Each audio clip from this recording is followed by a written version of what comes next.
Assalamualaikum warahmatullahi wabarakatuh. Di sini saya Aditya Wartika dengan NIM 112310338. Di sini saya akan mempresentasikan mengenai kontrak kerja dan penyelesaian sengketa. Poin-poin yang akan saya jelaskan yaitu satu mengenai kontrak kerja, dua kebebasan berkontrak dan masalahnya, tiga masalah kontrak, dan yang terakhir yaitu penyelesaian sengketa. Pengertian dari kontrak kerja adalah kesepakatan antara pemberi kerja dan pekerja yang mengatur syarat-syarat kerja, hak, dan kewajiban kedua belah pihak. Dalam konteks hukum bisnis, kontrak ini merupakan fondasi penting untuk memastikan hubungan kerja berjalan secara efektif, sesuai dengan ketentuan hukum yang berlaku. Tujuan dari kontrak kerja: satu, untuk menetapkan hak dan kewajiban antara karyawan dan perusahaan. Kontrak kerja bertujuan untuk mengatur secara jelas hak dan kewajiban kedua belah pihak dalam hubungan kerja, yaitu hak karyawan seperti gaji, tunjangan, cuti, dan hak-hak lainnya. Kemudian kewajiban karyawan seperti melaksanakan tugas yang ditetapkan, mematuhi peraturan perusahaan, dan bekerja dengan standar profesional. Kemudian hak perusahaan seperti hak untuk mengatur pekerja, mengawasi kinerja, dan menetapkan kebijakan. Dan kewajiban perusahaan seperti membayar gaji sesuai dengan waktu yang sudah ditentukan, memberikan fasilitas yang diperlukan, dan mematuhi peraturan undang-undang ketenagakerjaan. Poin kedua yaitu memberikan kedudukan hukum yang kuat. Artinya kita sudah ada perlindungan secara hukum dan jelas. Kemudian poin ketiga yaitu melindungi hak-hak karyawan. Kontrak kerja berfungsi untuk melindungi hak-hak karyawan dengan jaminan hak-hak dasar, pengaturan kesejahteraan, dan kepastian kerja. Hak-hak dasar seperti gaji yang sesuai, jaminan sosial, hak cuti, dan sebagainya. Kemudian pengaturan kesejahteraan, yaitu menyediakan ketentuan tentang fasilitas dan perlindungan yang harus diterima oleh karyawan selama masa kerja mereka, seperti BPJS Ketenagakerjaan, BPJS Kesehatan, dan sebagainya. Kemudian kepastian kerja, memberikan kepastian mengenai durasi kontrak dan masa percobaan dan syarat pemutusan dari hubungan kerja. Poin keempat yaitu mengatur masa kerja. Kontrak kerja mengatur aspek terkait masa kerja, termasuk durasi kontrak, jam kerja, dan kondisi kerja. Durasi kontrak yaitu menyebutkan apakah kontrak bersifat tetap atau sementara, serta tanggal mulai dan berakhirnya suatu kontrak. Kemudian jam kerja, yaitu menentukan jam kerja, hari kerja, dan ketentuan mengenai lembur. Kemudian kondisi kerja, yaitu mencakup peraturan mengenai tempat kerja dan tugas-tugas yang harus dilakukan oleh suatu karyawan. Kemudian poin kelima yaitu mengatur kewajiban kerahasiaan dan non-persaingan. Kontrak kerja seringkali mencakup klausa mengenai kerahasiaan, kewajiban karyawan untuk menjaga kerahasiaan informasi sensitif perusahaan selama dan setelah masa kerja. Ini mencegah penyebaran informasi yang dapat merugikan perusahaan. Kemudian non-persaingan, kewajiban untuk tidak bekerja di perusahaan pesaing atau memulai usaha yang bersaing dengan perusahaan setelah keluar dari perusahaan untuk jangka waktu tertentu. Ini bertujuan untuk melindungi kepentingan bisnis perusahaan. Kemudian poin ke-6 yaitu kontrak kerja juga berfungsi sebagai pedoman hukum dan menyelesaikan penyelesaian atau pelanggaran yang mungkin terjadi. Aspek hukum dalam kontrak kerja. Kontrak kerja harus mematuhi berbagai peraturan dan undang-undang yang berlaku, seperti 1. Undang-Undang Ketenagakerjaan, yaitu mengatur hak dan kewajiban pekerja dan pengusaha. Kemudian 2 yaitu peraturan perusahaan. Beberapa perusahaan memiliki peraturan internal yang juga harus dipatuhi, penting bagi kontrak kerja untuk sesuai dengan ketentuan hukum agar tidak melanggar hak pekerja atau ketentuan yang berlaku. Jenis-jenis kontrak kerja. Di Indonesia terdapat beberapa jenis kontrak kerja yang berbeda-beda berdasarkan jangka waktu dan sifat pekerja. Yaitu perjanjian kerja waktu tertentu, PKWT. Jenis kontrak ini memiliki batasan waktu atau durasi tertentu. Kemudian, PKWT diberikan kepada karyawan kontrak atau karyawan tidak tetap. Harus dibuat secara tertulis dan dilaporkan kepada instansi yang bertanggung jawab di bidang ketenagakerjaan. Yang kedua yaitu perjanjian kerja waktu tidak tertentu, PKWTT. Jenis kontrak ini tidak memiliki batasan waktu tertentu, digunakan untuk karyawan tetap, kemudian dapat diberikan secara lisan dengan syarat perusahaan wajib membuat surat pengangkatan. Kemudian, yang ketiga yaitu kontrak kerja paruh waktu atau freelance. Jenis kontrak ini digunakan untuk pekerja yang dilakukan pada paruh waktu atau oleh freelancer. Biasanya memiliki jadwal kerja yang lebih fleksibel dibandingkan dengan karyawan tetap. Yang keempat yaitu kontrak karyawan tidak tetap. Jenis kontrak ini sering disebut sebagai kontrak karyawan. Biasanya memiliki jangka waktu kerja yang lebih pendek dan tidak tetap. Syarat sahnya suatu kontrak. Sebelum bisnis berjalan, biasanya akan dibuat kontrak atau perjanjian secara tertulis yang akan dipakai sebagai dasar jalannya bisnis yang akan dilaksanakan. Dalam setiap kontrak yang dibuat, tidak terlebih dahulu harus ada beberapa syarat yang harus dipenuhi agar kontrak yang akan atau telah dibuat secara hukum sah dan dapat dipertanggungjawabkan. Adapun syarat sahnya kontrak yaitu satu adanya kata sepakat di antara para pihak, kesepakatan atau persetujuan dari semua pihak yang terlibat. Semua pihak harus memiliki kesamaan pandangan dan persetujuan mengenai isi kontrak. Adanya kata sepakat dimaksud bahwa kedua belah pihak yang menghendaki perjanjian setuju atau saling sepakat mengenai hal-hal yang pokok dari kontrak. Bila A menghendaki sesuatu, tentu B juga menyetujui apa yang dikehendaki oleh A. Dengan perkataan lain, mereka saling menghendaki sesuatu satu sama lain. 2. Adanya kecakapan tertentu. Kemampuan hukum dari pihak-pihak yang terlibat dalam kontrak. Pihak yang membuat kontrak harus memiliki kepastian hukum, yaitu mampu bertindak secara hukum. Ini biasanya berarti mereka harus dewasa dan tidak berada di bawah pengaruh ketidakmampuan hukum. Dalam kontrak juga dipenuhi syarat bahwa mereka yang mengadakan haruslah cakap menurut hukum. Apa yang dimaksud dengan cakap menurut hukum?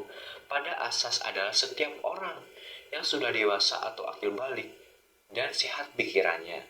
Ketentuan mengenai orang-orang yang sudah dewasa dampaknya berbeda menurut ketentuan yang satu dengan ketentuan yang lain. Menurut Kitab Undang-Undang Hukum Perdata, seorang dikatakan sudah dewasa adalah saat berusia 21 tahun bagi laki-laki dan 19 tahun bagi wanita.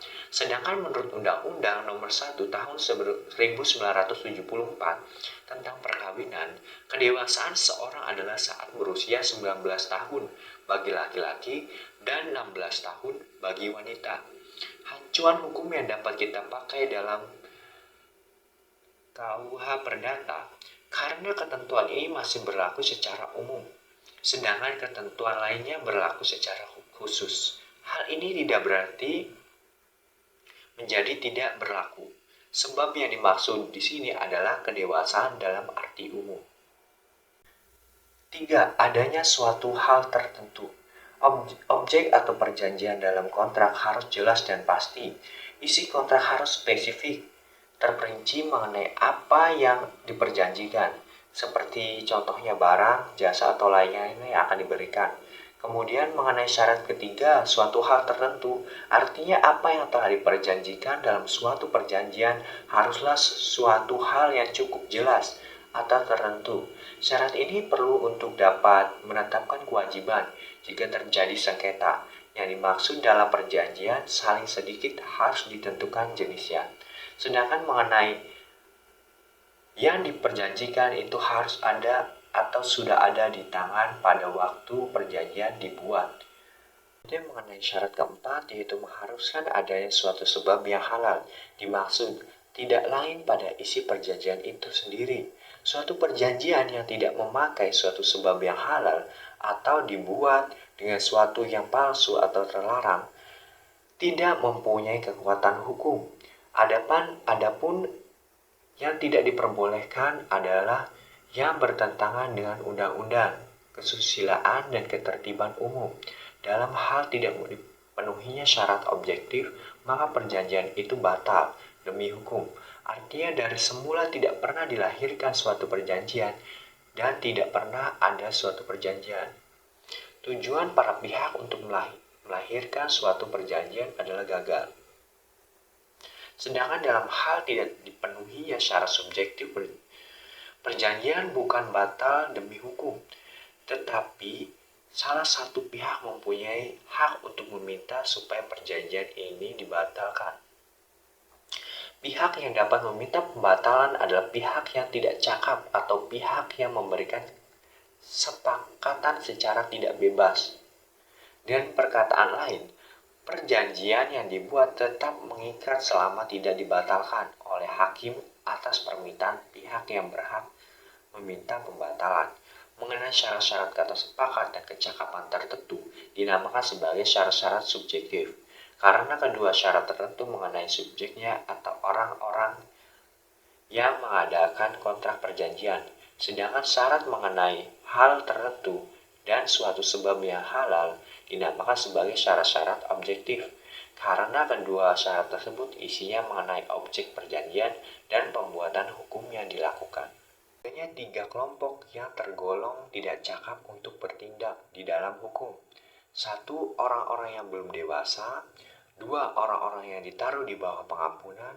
Dan 3. Orang-orang perempuan dalam hal-hal yang ditetapkan undang-undang dan semua orang kepada siapa undang-undang telah melarang membuat perjanjian-perjanjian tersebut.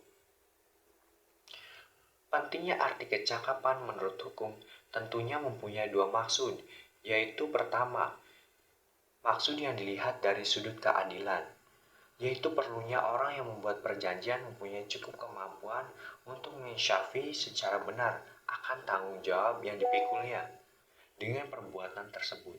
Dan kedua, yang dilihat dari sudut ketertiban hukum, yang berarti orang yang membuat perjanjian itu berarti mempertaruhkan kekayaannya.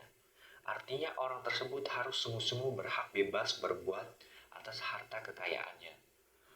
Orang yang tidak sehat pikirannya tentu tidak mampu menginsyafi tanggung jawab yang harus dipikulnya. Demikian pula dengan orang-orang yang ditaruh di bawah pengampunan. Keduanya sama dengan orang-orang yang belum dewasa, walaupun kenyataannya sudah dewasa. Khusus untuk golongan ketiga, orang-orang perempuan yang telah bersuami, kenyataan sekarang ini di dalam praktiknya sudah tidak berlaku lagi. Kebebasan berkontrak dan masalahnya. Salah satu kegiatan yang penting yang senantiasa dilakukan dalam dunia bisnis atau usaha adalah membuat beraneka ragam dengan perjanjian kontrak yang lazim dipakai untuk berusaha, seperti firma CV maupun PT, pada dasarnya merupakan hasil perjanjian antara dua orang atau lebih. Oleh karena itu, perlu diketahui adanya tiga asas perjanjian dan kekecualiannya. Ketiga asas perjanjian tersebut adalah 1. Asas kebebasan berkontrak. Asas kebebasan berkontrak yang dimaksud meliputi bentuk dan isi perjanjian.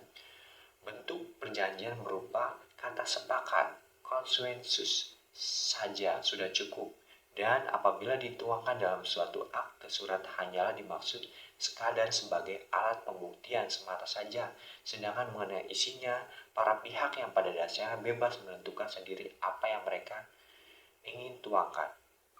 Namun demikian, ada beberapa macam perjanjian yang hanya sah apabila dituangkan dalam bentuk akte otentik yang dibuat di hadapan pejabat umum atau notaris dan PPIT. Misalnya akte perjanjian menghibahkan saham, akte pendirian PT, dan lain-lain.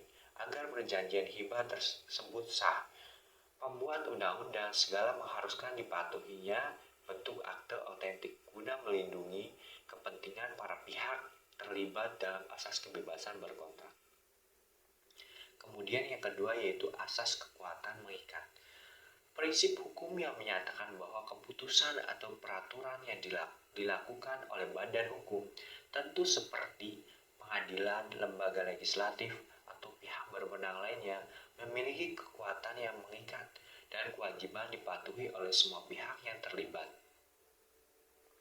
Yang ketiga yaitu asas bahwa perjanjian hanya melahirkan ikatan antara para pihak yang membuatnya. Adalah prinsip hukum yang menyatakan bahwa efek hukum dari sebuah perjanjian hanya berlaku bagi pihak-pihak yang terlibat dalam perjanjian tersebut. Prinsip ini sering disebut prinsip konsensualisme atau prinsip pasca sunt servanda dalam hukum kontrak. Masalah kontrak. Masalah kontrak adalah situasi atau kondisi di mana terdapat ketidaksesuaian, konflik atau perselisihan terkait ketentuan atau pelaksanaan suatu kontrak. Ini bisa mencakup berbagai aspek, mulai dari interpretasi, ketentuan kontrak, hingga pelanggaran terhadap hak dan kewajiban yang disepakati.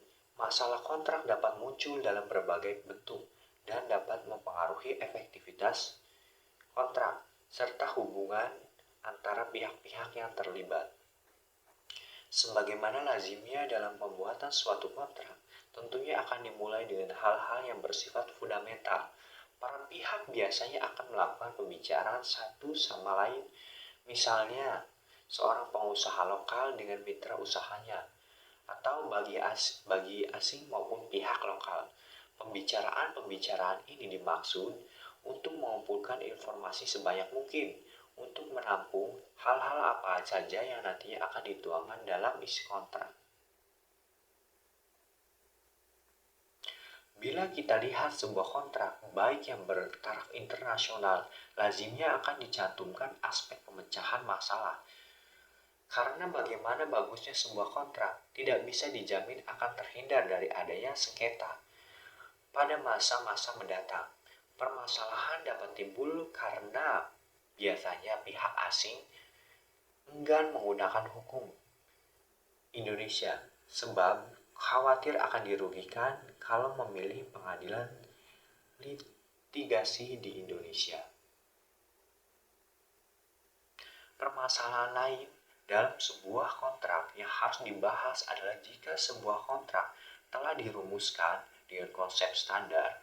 Konsep standar pihak asing maupun konsep standar pihak lokal berbeda, sehingga perlu dilakukan pembahasan bersama dalam sebuah kontrak. Standar secara umum pasti memiliki standar yang sama, yaitu adanya judul kontrak, subjek dan objek, domisili, tujuan pembuatan kontrak, dan susunan pengurus. Dalam praktik kebanyakan keberatan timbul dari salah satu pihak atas isi kontrak yang menyangkut susunan pengurus perusahaan, seperti presiden, direktur, dan direktur. Direkturnya tetap bisa juga karena masalah keuangannya.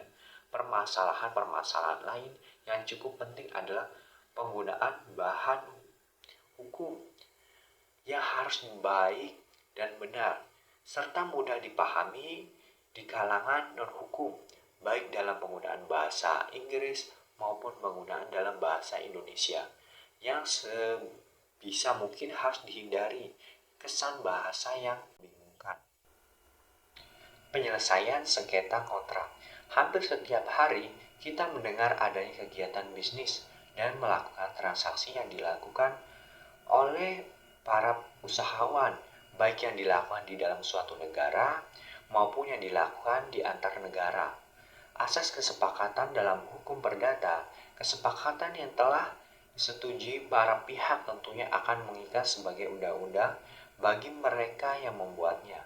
Namun demikian, apa yang telah mereka sepakati itu kerap kali menimbulkan sengketa, tentunya akan mendatangkan kerugian salah satu pihak.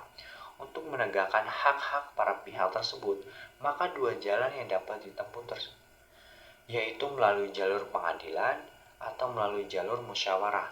Tetapi ilmu hukum mempunyai alternatif lain, yaitu melalui suatu lembaga yang dinamakan arbitrase atau perwasitan.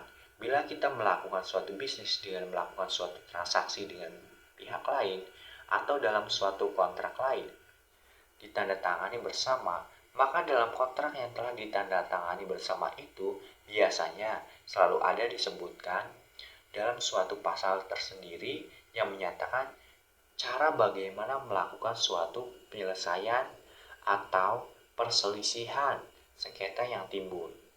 Menurut jalur hukum, ada dua cara untuk menyelesaikan sengketa, yaitu satu pengadilan.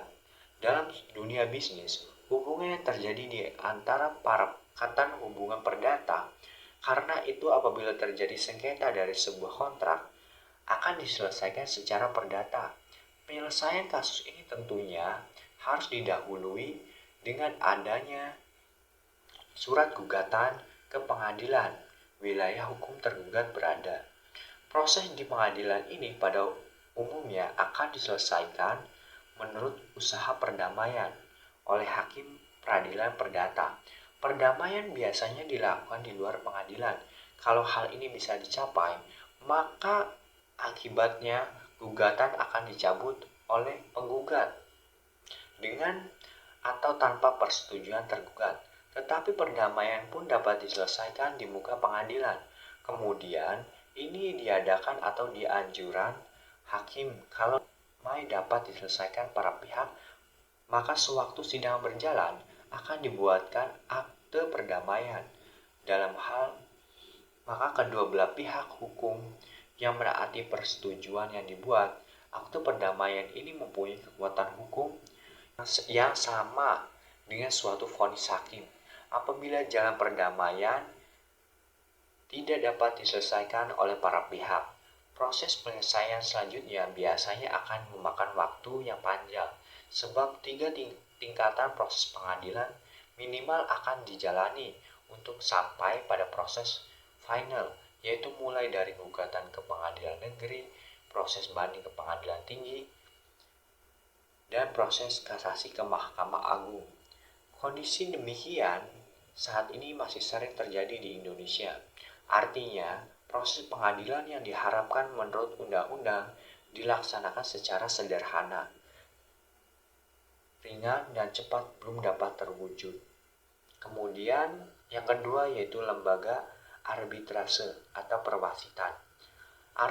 Alternatif lain yang biasanya dan sering dilakukan oleh kalangan pengusaha untuk menyelesaikan sengketa yang terjadi saat ini adalah melalui lembaga arbitrase. Sebab penyelesaian melalui lembaga arbitrase ini mempunyai karakteristik sendiri yang bagi dunia usaha sangat dibutuhkan keberadaannya. Tetapi banyak pula kaum usahawan yang belum mengetahui seluk-beluk pemakaian lembaga arbitrase. Padahal menurut sejarahnya, arbitrase dibuat oleh kalangan usahawan sendiri untuk menyelesaikan kemungkinan sengketa yang timbul.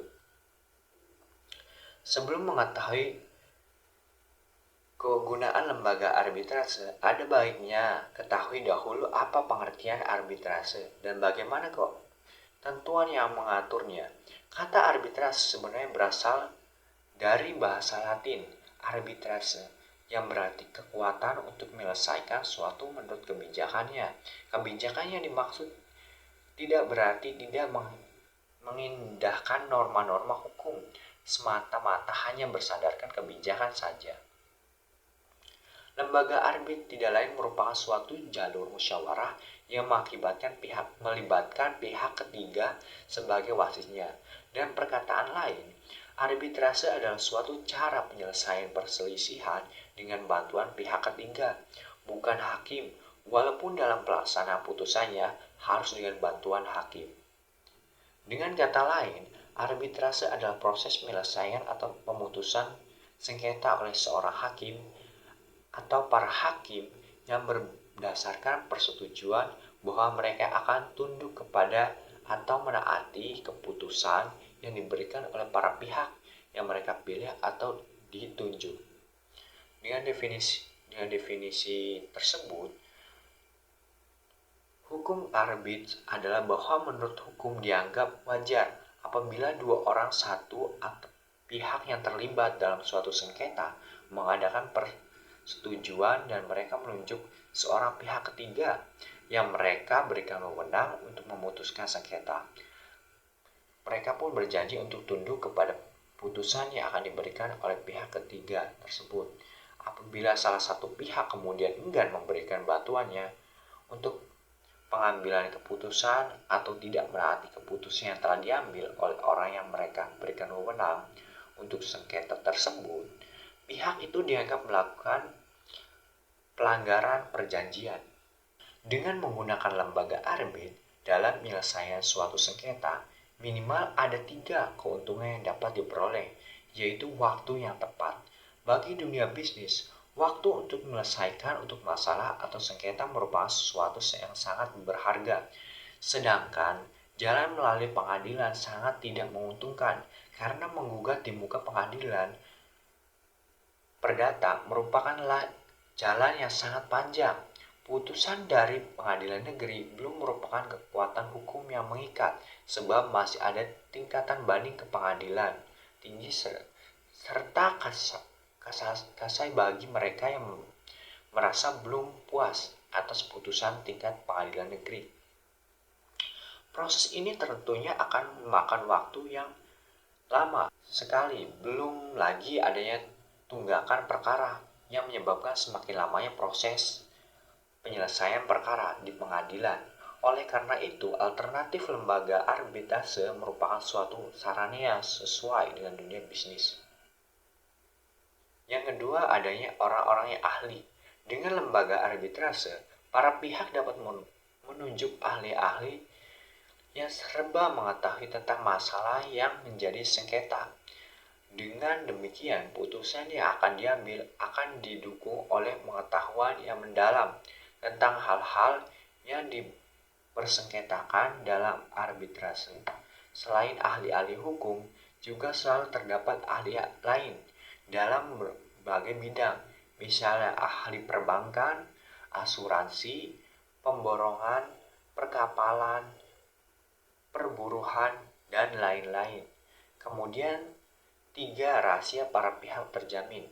Bahwa pemeriksaan maupun pemutusan sengketa oleh suatu majelis arbitrase selalu dilakukan dengan putusan tertutup, sehingga rahasia para pihak yang bersengketa akan tersimpan baik dan tidak diketahui oleh umum. Bila suatu perusahaan diketahui oleh masyarakat bahwa perusahaan tersebut mempunyai banyak utang dan tuntutan di muka pengadilan akan merugikan nama perusahaan tersebut. Selain itu, berlainan dengan putusan dengan badan pengadilan, putusan arbitrase tidak pernah dipublikasikan dalam majalah.